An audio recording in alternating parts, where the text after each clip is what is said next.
ओम शांति। मैं आत्मा, परम पवित्र आत्मा, न्यारी और प्यारी हूँ। अब घर चलना है।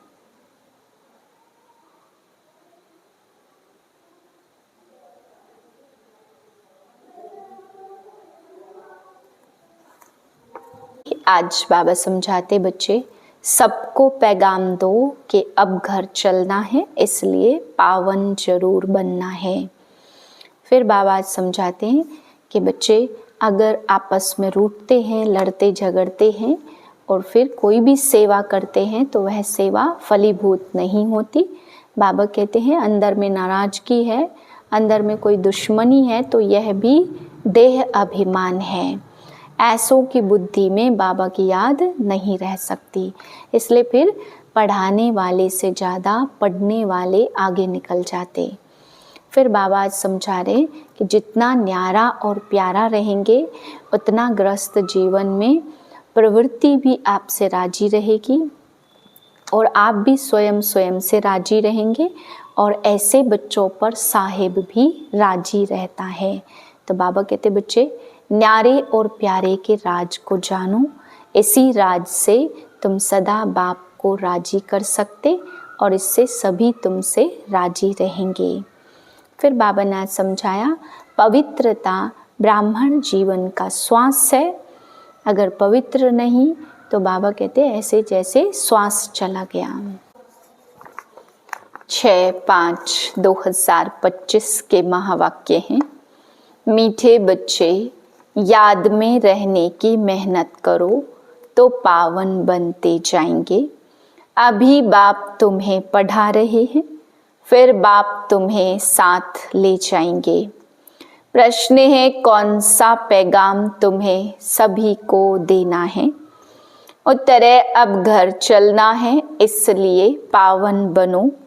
पतित पावन बाप कहते मुझे याद करो तो पावन बन जाएंगे। यह पैगाम सभी को दो। बाप ने अपना परिचय तुम बच्चों को दिया है। अब तुम्हारा कर्तव्य है बाप का शो करना। कहा भी जाता सन सोज फादर। गीत है मरना तेरी गली में, जीना तेरी गली में। बच्चों ने गीत का अर्थ सुना कि बाबा हम आपकी रुद्र माला में पिरो ही जाएंगे। यह गीत तो भक्ति मार्ग के बने हुए हैं। जो भी दुनिया में सामग्री है, पूजा पाठ जप तप, यह सब है भक्ति मार्ग।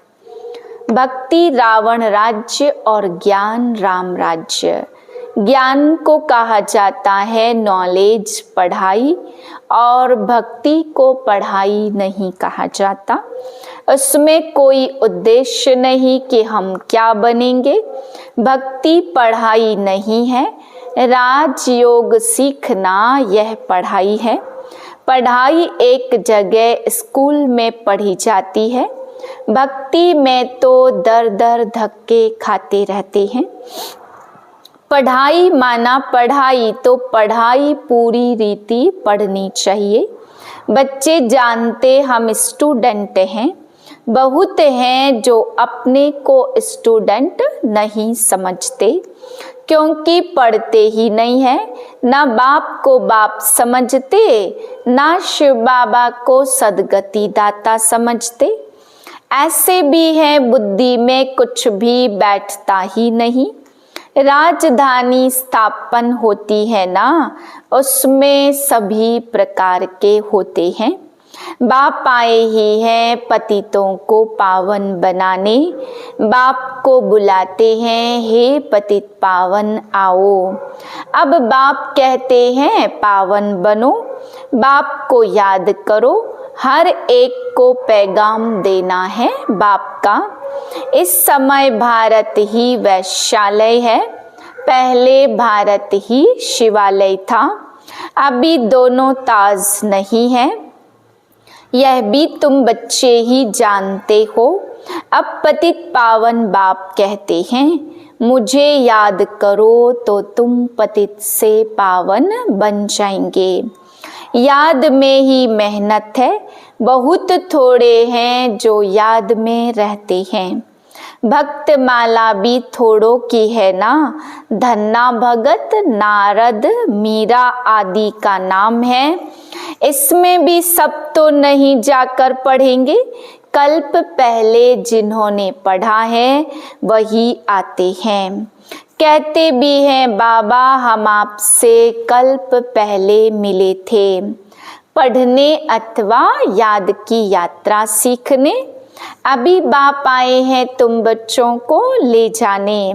समझते हैं तुम्हारी आत्मा पतित है, इसलिए बुलाते हो कि आकर पावन बनाओ। अब बाप कहते मुझे याद करो, पवित्र बनो। बाप पढ़ाते हैं फिर साथ में ले जाएंगे। बच्चों को अंदर बहुत खुशी होनी चाहिए।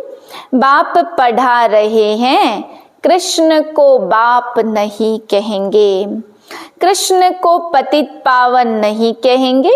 यह किसको भी पता नहीं कि बाप किसको कहा जाता, और फिर वह ज्ञान कैसे देते हैं यह तुम ही जानते हो। बाप अपना परिचय बच्चों को देते हैं। नए नए कोई से भी बाप मिल नहीं सकते। बाप कहेंगे सन सोज फादर, और बच्चे ही बाप का शो करेंगे। बाप को कोई से मिलने या बात करने का नहीं है, बल इतना समय बाबा नए नए से मिलते रहते। ड्रामा में था ढेर आते हैं। मिलिट्री वालों के लिए भी बाबा ने समझाया, उनका उद्धार करना है, उनको भी धंधा तो करना ही है, नहीं तो दुश्मन वार कर लेंगे। सिर्फ बाप को याद करना है। गीता में है जो युद्ध के मैदान में शरीर छोड़ेंगे वह स्वर्ग में जाएंगे, परंतु ऐसे तो जा न सके। स्वर्ग स्थापन करने वाला भी जब आए तब ही जाएंगे। स्वर्ग क्या चीज है यह भी कोई जानते नहीं। अभी तुम बच्चे 5 विकारों रूपी रावण से युद्ध करते हो। बाप कहते ऐ शरीरी भव, अपने को आत्मा निश्चय कर मुझे याद करो। और कोई ऐसे कह न सके, सर्वशक्तिमान एक बाप के सिवाय और कोई को कह नहीं सकते। ब्रह्मा विष्णु शंकर को श्री नहीं कह सकते। ऑल माइटी एक ही बाप है। वर्ल्ड ऑल माइटी अथॉरिटी, ज्ञान का सागर एक बाप को ही कहा जाता। यह जो साधु संत आदि हैं वह है शास्त्रों की अथॉरिटी। भक्ति की भी अथॉरिटी नहीं कहेंगे, शास्त्रों की अथॉरिटी है। उन्हों का सारा मदार शास्त्रों पर है। समझते हैं भक्ति का फल भगवान को देना है। भक्ति कब शुरू हुई कब पूरी होनी है यह पता नहीं है। भक्त समझते हैं भक्ति से भगवान राजी होगा। भगवान से मिलने की इच्छा रहती है, परंतु वह किसकी भक्ति से राजी होगा। जरूर उनकी ही भक्ति करेंगे तब तो राजी होगा ना। तुम शंकर की भक्ति करो तो बाप कैसे राजी होगा। क्या हनुमान की भक्ति करेंगे तो बाप राजी होगा। दीदार हो जाता बाकी मिलता कुछ भी नहीं है। बाप कहते मैं भल साक्षात्कार कराता हूँ, परंतु ऐसे नहीं कि मेरे साथ आकर मिलेंगे। नहीं, तुम मेरे साथ मिलते हो। भक्त भक्ति करते भगवान से मिलने के लिए, कहते हैं पता नहीं भगवान किस रूप में आकर मिले, इसलिए उसे कहा जाता ब्लाइंड फेथ। अभी तुम बाप से मिले हो, जानते हो वह निराकार बाप जब शरीर धारण करे तब ही अपना परिचय दे कि मैं तुम्हारा बाप हूँ। 5000 वर्ष पहले भी तुमको राज्य दिया था, फिर तुमको 84 जन्म लेने पड़े। यह सृष्टि चक्र फिरता रहता, द्वापर के बाद ही दूसरे धर्म आते हैं, अपना अपना धर्म आकर स्थापन करते हैं। इसमें कोई बड़ाई की बात नहीं है, बड़ाई किसकी भी नहीं है। ब्रह्मा की बड़ाई तब है जब बाप आकर प्रवेश करते हैं, नहीं तो यह धंधा करता था। इनको भी थोड़ी पता था मेरे में भगवान आएंगे।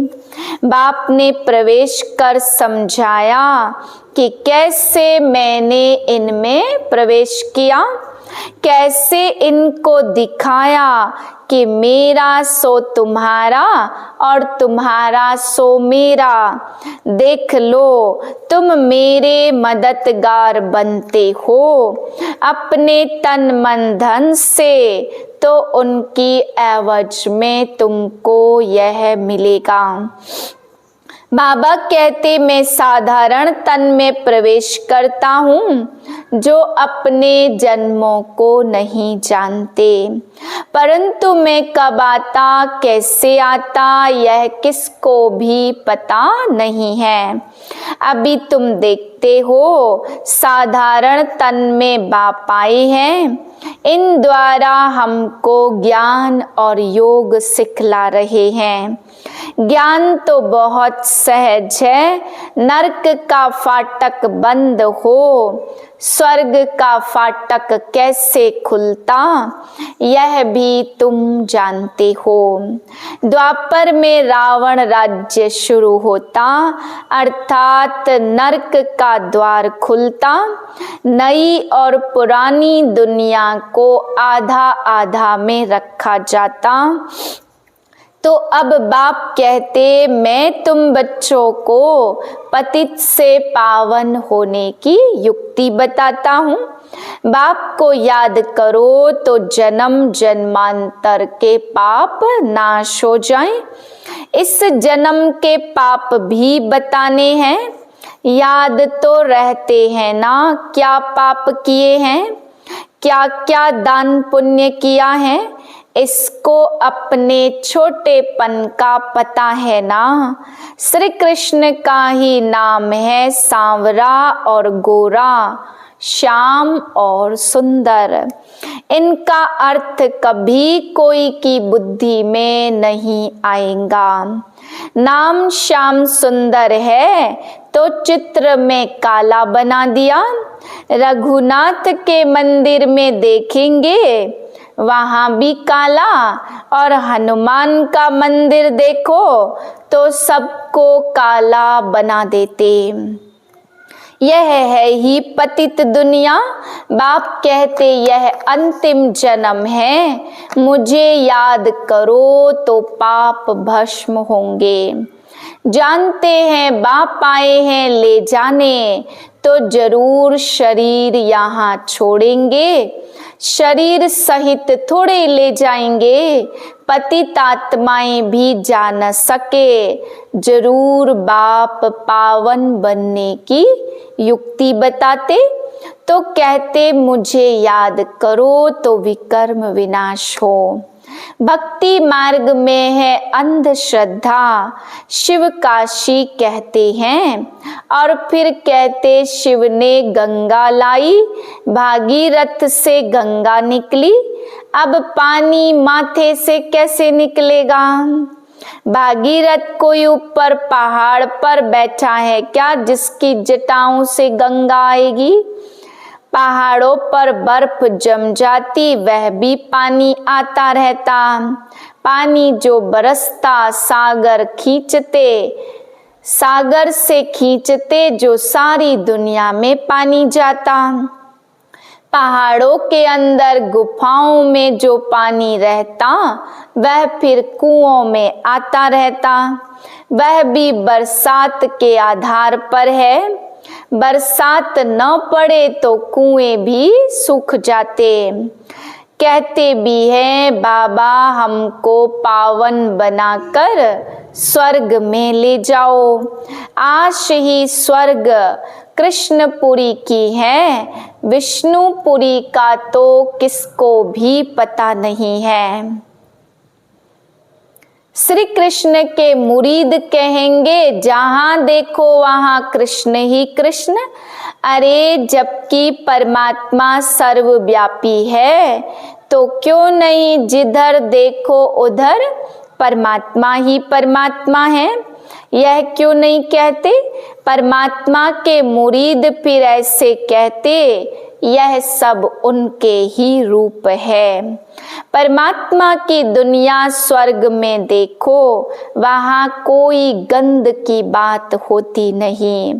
यहाँ तो गंध ही गंध है और फिर यहाँ कह देते परमात्मा सर्वव्यापी है। परमात्मा ही सुख देते हैं। बच्चा आया सुख हुआ और मरा तो दुख होगा। अरे भगवान ने तुमको चीज दी फिर ली तो इसमें तुमको रोने की क्या दरकार है। सतयुग में यह रोने आदि का दुख होता नहीं है। मोह जीत राजा का दृष्टांत दिखाया। अब बाप कहते मेरे से प्रीत लगाओ और कोई को याद न करो। यह है अव्यभिचारी याद। यहाँ कोई जल आदि नहीं चढ़ाना है। भक्ति मार्ग में यह धंधा आदि करते याद करते थे ना। गुरु लोग भी कहते मुझे याद करो। अपने पति को याद नहीं करो। तुम बच्चों को कितनी बातें समझाते। मूल बात है सबको पैगाम दो। शिव बाबा ने इन द्वारा तुमको एडॉप्ट किया। तुम बच्चों को कभी भी किसी बात में मूझना नहीं है। पढ़ाई को कभी छोड़ना नहीं। कई बच्चे संग दोष में आकर रूठ कर अपनी पाठशाला खोल देते हैं। अगर आपस में लड़ झगड़ कर जाए अपनी पाठशाला खोली तो मूर्खपना है। रूठते हैं तो पाठशाला खोलने के लायक ही नहीं है। वह देह अभिमान तुम्हारा चलेगा ही नहीं। क्योंकि बुद्धि में तो दुश्मनी है तो वह याद आएगी। कुछ भी किसको समझा नहीं सकेंगे। ऐसे भी होता है जिसको ज्ञान देते वह तीखे चले जाते और खुद गिर पड़ते हैं। खुद भी समझते हैं मेरे से उनकी अवस्था अच्छी है। पढ़ने वाला राजा बन जाए और पढ़ाने वाला दास दासी बन जाते। ऐसे ऐसे भी हैं। पुरुषार्थ कर बाप के गले का हार बनना है। बाबा जीते जी मैं आपका हूँ। बाप की याद से ही बेड़ा पार होना है। अच्छा मीठे मीठे से किलदे बच्चों प्रति माता पिता बाप दादा का याद प्यार गुड मॉर्निंग। रूहानी बाप की रूहानी बच्चों को नमस्ते। हम रूहानी बच्चों की रूहानी बाप को नमस्ते। धारणा के लिए पहली पॉइंट, कभी किसी बात में मूझना नहीं है। आपस में रूठ कर पढ़ाई नहीं छोड़नी है। दुश्मनी बनाना भी देह अभिमान है। संग दोष से अपनी बहुत बहुत संभाल करनी है।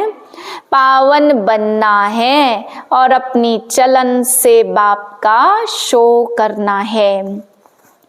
दूसरी पॉइंट है प्रीत बुद्धि बन एक बाप की अव्यभिचारी याद में रहना है। तन मन धन से बाप के कार्य में मददगार बनना है। वरदान है न्यारे और प्यारे बनने का राज जानकर राजी रहने वाले राजयुक्त भाव। जो बच्चे प्रवृत्ति में रहते न्यारे और प्यारे बनने का राज जानते हैं, वह सदा स्वयं भी स्वयं से राजी रहते हैं, प्रवृत्ति को भी राजी रखते हैं।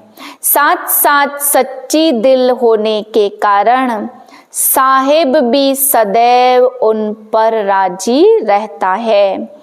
ऐसे राजी रहने वाले राजयुक्त बच्चों को अपने प्रति व अन्य किसी के प्रति किसी को काजी बनाने की जरूरत नहीं रहती, क्योंकि वह अपना फैसला अपने आप कर लेते। इसलिए उन्हें किसी को काजी, वकील या जज बनाने की जरूरत ही नहीं है। स्लोगन है सेवा से जो दुआएं मिलती वह दुआएं ही तंदुरुस्ती का आधार है। अव्यक्त इशारा जैसे स्थूल शरीर में विशेष श्वास चलना आवश्यक है, श्वास नहीं तो जीवन नहीं, ऐसे ब्राह्मण जीवन का श्वास है पवित्रता। 21 जन्मों की प्रारब्ध का आधार है पवित्रता। आत्मा और परमात्मा के मिलन का आधार पवित्र बुद्धि है। संगम युगी प्राप्तियों का आधार और भविष्य में पूज्य पद पाने का आधार पवित्रता है।